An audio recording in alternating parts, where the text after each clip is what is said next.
नमस्कार बच्चों, आप देख रहे हो एक्सरसाइज 1.1। लास्ट वीडियो में हमने सॉल्व किया था क्वेश्चन नंबर 3। चलिए अब सॉल्व करते हैं क्वेश्चन नंबर 4।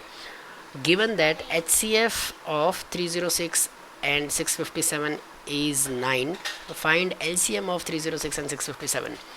तो HCF दिया हुआ है और HCF के ऊपर से हमें LCM फाइंड करना है। तो इसके सॉल्यूशन में हम लिखेंगे कि वी नो दैट, हमें एक कंक्लूजन हमने निकाला था जो वो हमें पता है कि क्या निकाला था हमने कंक्लूजन कि HCF इंटू LCM, किसी भी दो नंबर का HCF और LCM का मल्टीप्लिकेशन उन दो नंबर के प्रोडक्ट के बराबर होता है, प्रोडक्ट ऑफ टू नंबर। तो यहाँ पर HCF दिया हुआ है, LCM हमें फाइंड करना है और उनका प्रोडक्ट वो होगा उनके प्रोडक्ट के बराबर। तो HCF है 9, LCM हमें फाइंड करना है और वो दो नंबर है 306 इंटू 657। तो यहाँ पे LCM हमें फाइंड करना है, LCM हम वहीं पे लिखेंगे। ये जो 9 है इसको हम लोग ट्रांसपोज कर देंगे RHS में, तो 9 जो है वो डिवीज़न में चला जाएगा।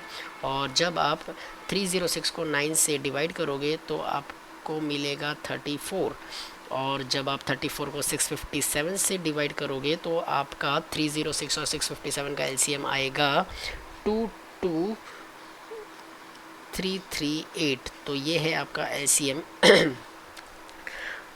22338। ये था क्वेश्चन नंबर 4। और अब सॉल्व करते हैं question number 5। So question number 5 is check whether 6 raised to n can end with the digit 0 for any natural number n। ऐसा सेम क्वेश्चन हमने एग्जाम्पल में सॉल्व किया था जहाँ पर 6 रेस टू एन के बदले 4 रेस टू एन था। तो मेथड वही रहेगा। यहाँ पर हमें बोला गया है कि क्या 6 रेस टू एन 0 से एंड होगा किसी n की किसी वैल्यू के लिए। n क्या है, कोई नेचुरल नंबर है, तो n की क्या किसी वैल्यू के लिए 6 रेस टू एन कभी 0 से एंड हो सकता है। तो देखो मैंने पहले ही आपको बताया था कि 0 से एंड होने वाले डिजिट्स जैसे कि 10, 20, 30, 40, तो जो नंबर 0 से एंड होते हैं वो सारे के सारे नंबर 10 से डिविजिबल होते हैं, डिविजिबल बाय 10। अगर कोई नंबर 10 से डिविजिबल है तो इसका मतलब कि वो नंबर 2 से भी डिविजिबल होगा एंड 5 से भी डिविजिबल होगा, क्योंकि 10 के प्राइम फैक्टर्स 2 एंड 5 है। अगर 10 से डिविजिबल है तो 2 एंड 5 दोनों से ही डिविजिबल होना चाहिए। और अगर कोई नंबर 2 एंड 5 दोनों से डिविजिबल है, इसका मतलब कि उस नंबर में 2 इंटू 5, 2 और 5 दोनों ही फैक्टर होने चाहिए।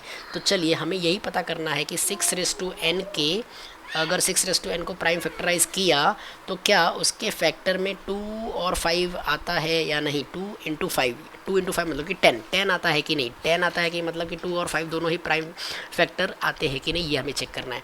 तो चलिए 6 रेस टू एन को आप क्या लिख सकते हो, इसको फैक्टराइज कैसे करोगे। 6 रेस टू एन को कैसे फैक्टराइज करोगे, तो 6 को आप क्या लिख सकते हो, 6 को आप 2 इंटू 3 लिख सकते हो, ये प्राइम है ये भी प्राइम है, तो 6 को आप 2 इंटू 3 लिख सकते हो। एन को एन एज इट इज़ लिखना है हमें। तो अब इसका क्या मतलब होता है 2 इंटू 3 रेस टू एन, तो 2 इंटू 3 रेस टू एन का मतलब है कि ये n times 2 into 3, 2 into 3, 2 into 3 multiply होते रहेगा। तो ये एन टाइम्स मल्टीप्लाई होते रहेगा। अब इसको ये n टाइम्स 2 इंटू 3 को n टाइम्स मल्टीप्लाई करने पर भी कहीं पर भी आपको 5 नहीं मिलेगा। तो इसका मतलब ये हुआ कि 6 रेस टू n जो है उसमें 2 तो है, एक फैक्टर 2 तो है, बट 5 कहीं नहीं है। तो इसका मतलब कि 6 raise to n does not have, आप यहाँ पे लिखोगे since 6 raised to n does not have 5 as its prime factor, so therefore 6 raised to n cannot be divisible by 10, and if it is not divisible by 10, then 6 raised to n cannot ends with 0। ठीक है, तो ये आपका चलिए देखते